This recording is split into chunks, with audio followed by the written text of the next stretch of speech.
चलिए जानते हैं आज के देश और दुनिया की सिलेक्टेड काम की और महत्वपूर्ण बड़ी खबरों को फटाफट अंदाज में। प्रधानमंत्री मोदी ने ऋषि सुनक को ब्रिटेन का पीएम बनने पर दी बधाई, कहा अब हम मिलकर काम करेंगे। अक्टूबर को 2 दिवसीय दौरे पर गुजरात आएंगे प्रधानमंत्री मोदी, एकता परेड में लेंगे हिस्सा। रेवड़ी कल्चर पर सीएम केजरीवाल ने पीएम मोदी पर इशारों में किया हमला, बोले फ्री शिक्षा वाले देश अमीर। राहुल गांधी ने भारत यात्रियों को दिया खास दिवाली गिफ्ट, लेटर के साथ मिला चांदी का सिक्का।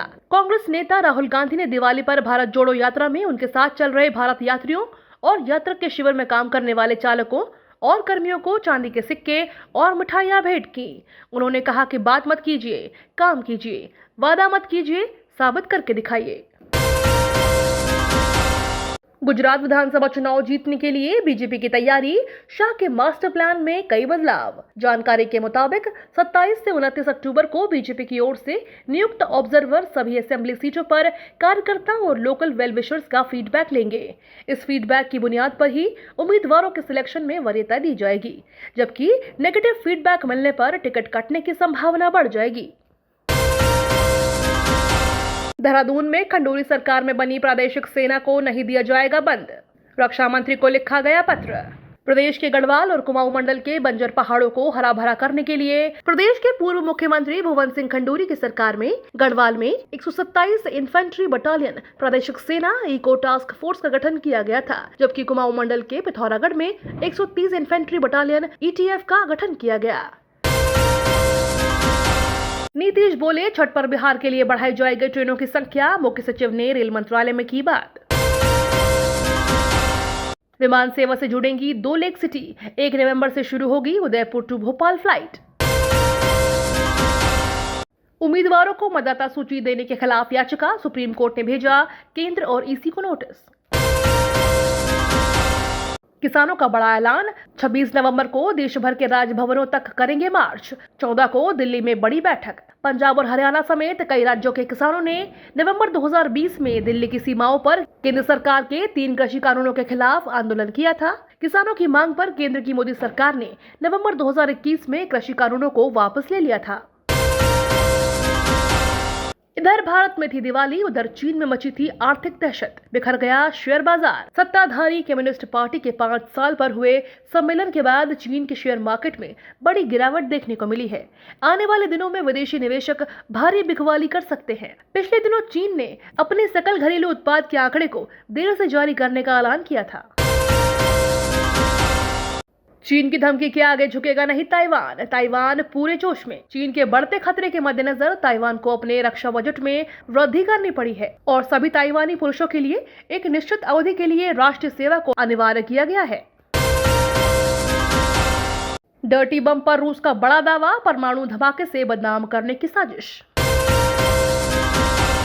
नाटो का परमाणु युद्ध अभ्यास जारी, अमेरिका ने तैनात किया B-52। सुप्रीम कोर्ट ने वुलर झील में ठोस कचरा डंप करने पर नगर निकाय पर 64 लाख के जुर्माने के खिलाफ याचिका खारिज की।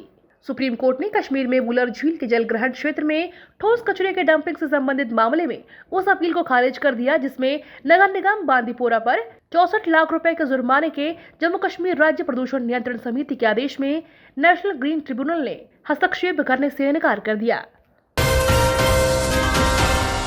पीडीपी चीफ के बयान पर बीजेपी नेता मनजिंदर सिंह सिरसा का पलटवार, बोले भारत को बदनाम कर रहे हैं ये लोग। मनजिंदर सिंह सिरसा ने आगे कहा कि मैं विरोधियों को याद दिलाना चाहता हूं कि इस देश में 3 राष्ट्रपति मुस्लिम समुदाय से रहे हैं, 1 राष्ट्रपति सिख समुदाय से रहे हैं, 1 प्रधानमंत्री सिख समुदाय से रहे हैं। ऐसे में आरोप लगाना कि भारत में कोई अल्पसंख्यक समुदाय की व्यक्ति शीर्ष पद पर जाने का मौका नहीं मिला, ये हमारी तौहीन है। बारिश से प्रभावित किसानों के मुआवजे को लेकर सीएम शिंदे ने की घोषणा, कैबिनेट विस्तार का दिया संकेत। हाल ही में हुई बेमौसम बारिश से महाराष्ट्र के कुछ हिस्सों में प्रभावित किसानों को जल्द मुआवजा दिया जाएगा। इस बाबत महाराष्ट्र के सीएम एकनाथ शिंदे ने अधिकारियों को बारिश से हुए फसल के नुकसान का आकलन करने में तेजी लाने के निर्देश दिए हैं। साथ ही उन्होंने आश्वासन दिया कि जल्द ही प्रभावित किसानों को मुआवजा दिया जाएगा। संविदा कर्मचारी उत्तराखंड में नहीं होंगे पक्के, हाई कोर्ट के आदेश पर सुप्रीम कोर्ट पहुंची सरकार। देश में राजस्थान, उड़ीसा, तेलंगाना, पंजाब में संविदा कर्मचारी नियमित हो गए हैं। उत्तराखंड में सरकार हाई कोर्ट के नियमितीकरण आदेश के खिलाफ सुप्रीम कोर्ट में लड़ रही है। हाई कोर्ट और श्रम न्यायाधिकरण कर्मचारियों को नियमित करने के आदेश कर चुका है। इन्हीं आदेशों को सरकार ने सुप्रीम कोर्ट में चुनौती दी है। राशन कार्ड धारकों के लिए आई अच्छी खबर, फ्री राशन लेने वाले को मिलेगा लाभ। सरकार ने शुरू की नई सुविधा। फ्री राशन का फायदा ले रहे लोगों के लिए बेहद महत्वपूर्ण खबर सामने आ रही है। देश ने आधार जारी करने वाली संस्था ने कहा कि अब देश भर में आधार के जरिए भी राशन लिया जा सकेगा और इसके लिए राशन कार्ड धारकों को कहीं भी परेशान होने की आवश्यकता नहीं है। यूएस फेड दरों में करेगा 0.75% की और बढ़त। महंगाई के आधा होने पर रुकनी चाहिए ब्याज दरों में बढ़ोतरी। पोल में शामिल 80 में से 49 अर्थशास्त्रियों का मानना है कि वित्त वर्ष 2023 की पहली तिमाही में फंड रेट अपने 4.5 से 4.75% के पीक पर पहुंच जाएगी। डेली ऐसे ही खबरों से अपडेट रहने के लिए चैनल को सब्सक्राइब करके बेल आइकन को दबाना बिल्कुल ना भूलें।